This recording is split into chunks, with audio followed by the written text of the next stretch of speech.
Heliocentrism is not just unbiblical, it's borderline satanic, if not satanic. So you'll hear a lot of Christians even say that the Bible says the earth is a globe, and that couldn't be the farthest thing from the truth. And they're just misinterpreting the Bible in order to fit their model. And they don't quite understand the Bible. There's one big theme of the Bible, and that's God's the creator. God's the creator, God's the creator, God's the creator, God's the creator. He's the creator of heaven and earth. He's the creator of everything. It's just, the God of the Bible is a sovereign God. He's a creator. We're recreators, and then we can create within his image, within his likeness.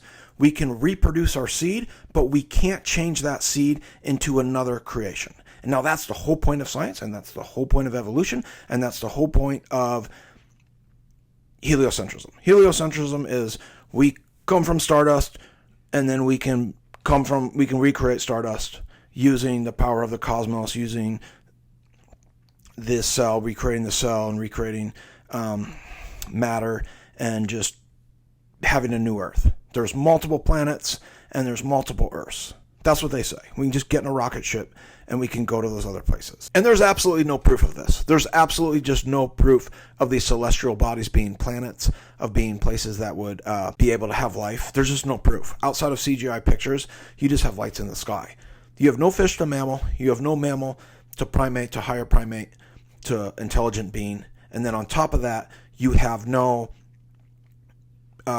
proof that these celestial bodies are even spheres. You just don't have proof that they're spheres on top of everything else. And then you can't get there on top of everything else. You can't get there, and it takes all this sacrifice. It takes, first you have to assume that it is possible, and then you have to give your money for it to be possible, and then you have to trust the science. And it could be based on a lie.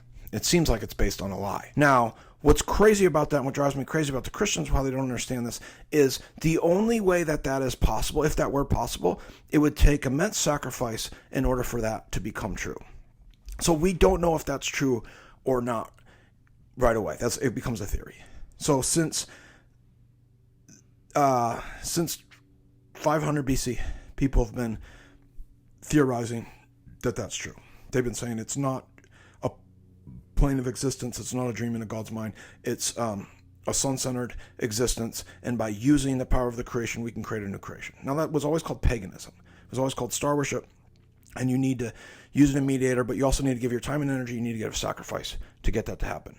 In today's age, we have to get a rocket ship to get us off the ground into low Earth orbit and then beyond.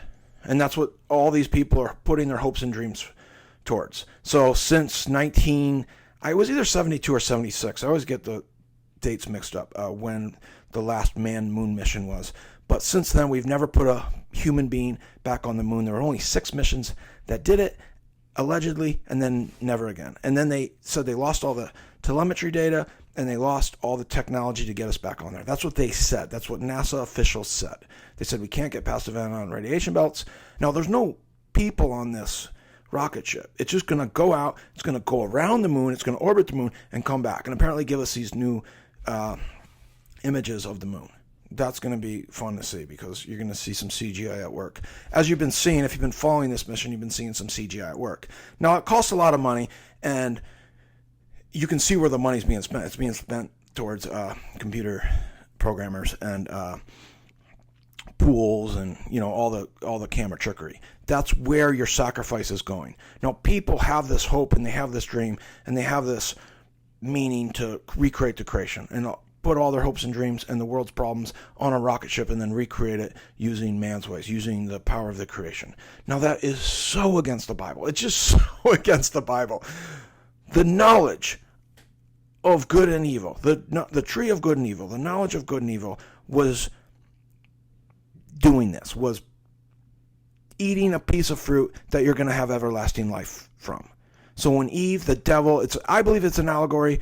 There's a tree. There's all these other trees that produce fruit. So I believe God created the earth, and there was all these big giant trees, as big as mountains, as big as David's tower, and they had all these big fruits, and they were protein. God called it meat, and it had everything you needed. The weather was way different. It created this canopy, and it wasn't as humid, and it wasn't as cold, and it wasn't as hot. It was just good. It was just perfect. And then allegorically, they tried to become God. They tried to cut the trees down. They tried to clone the gene, to make artificial food, to make things using the creation to then have a new creation so it comes from you. So it comes from your being. So it comes from you and not God.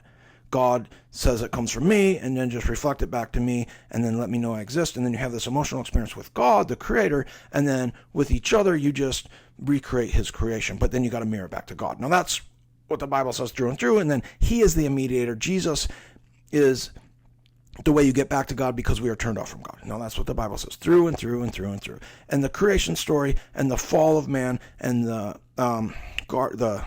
tree of knowledge of good and evil is 100% saying that you're just creating a new creation within a creation. That's what the Bible's saying in that story. And heliocentrism is using the sun, putting the sun in the center. Now, the ancients understood this. They understand that geocentrism meant the earth was in the center of existence. All geocentric worldviews has the earth in the center, heaven above, and hell below. We're in the middle of existence. There's a heaven below, above. There's a God creator outside, and then there's the depths. We come out of the depths. We are carbon. We are dead gas, and then God breathes life into us, giving us our soul, giving us our spark. Now, we don't want to attribute that to a God. We want to become God by getting on a rocket ship and going to outer space. And it takes this immense sacrifice. It takes money, and it takes time, and it takes energy. You got to believe it. You got to want it. It's 2022, and we can't get a person past low Earth orbit. I don't even believe they go past low Earth orbit. I don't believe they go above 90,000 feet. And I challenge anybody to get me telemetry data that says they've ever sent a rocket ship above 90,000 feet. Maybe up to 120, but there's no telemetry data that goes higher than 120. You just can't find it.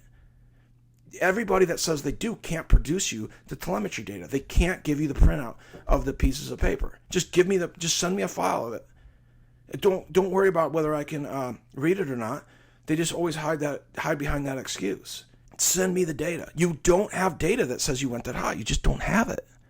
And it takes all this time, and it takes all this energy, and it takes all this sacrifice to believe this system. And you're believing in a God. You're believing in a pagan system. And a lot of the so-called Christians, the evangelicals of this world, are in on it. They're pagans. They're not Christians. You're pagans. If you're worshiping NASA and you call yourself a Christian, you're a pagan.